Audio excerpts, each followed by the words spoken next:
1, 2, 3, up! Ano yan?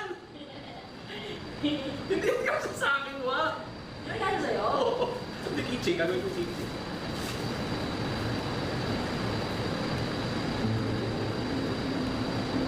Buntis na. Ito ba yan? Kailan ba ito? Kahapon. Buntis ka ba? Kahapon. Hindi ba ito prank? Hindi ko. Oo ba, wa? Buntis ka? Opo. Buntis ka ba? Ito, first baby shoes. Ano ba? Buntis ka? Opo. Ano, hindi nga. Totoo nga. Hindi ba ito prank? Hindi po ako niya. Buntis ka talaga? Sino nagsabi?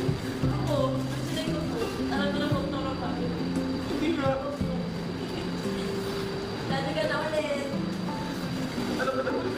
Oo, kaya siya umiiyak. Kaya siya umiiyak. Sabi ko din. Yay! Tanggap naman na! Congrats. Sobra akong speechless. Kasi after ilang tries namin ni Jowa, after ilang away, after ilang usap about dito, pressure, patong-patong na pinagagagawa namin sa buhay. Nung pinakita niya sa akin yung sapatos at pag-angat niya nun, positive lahat ng PT. Nagra-rumble-rumble yung salita sa utak ko na hindi ko alam kung ano talaga yung sasabihin ko. Pero one thing is for sure, sobrang saya ko.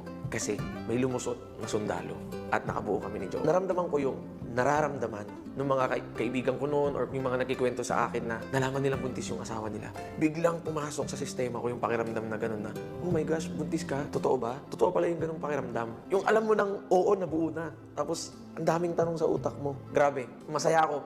Sobra. Salamat kay Lord. Binigyan kami ng panibagong angel sa buhay namin. Mas maganda pa sa sapatos to. Susot ko yung bata. Alam mo kung gusto. Alam niya. Oo. Ikaw ulit. Saan na lalaki? Hindi naman na namin ganyan parang Edward eh. Maano siya eh. Alam mo din to, bay? Alam niya. Ang dami mo ako. Buntis ka talaga, wa. Hindi ba ito prank? Hindi ako nagpaprank.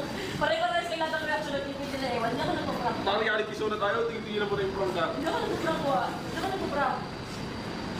Ina! Lumusot yung sundalo ko, gagi. Stuck up na si Jowa. Sobra. Kaya sabi ko sa kanya, tawagan mo na yung mama mo.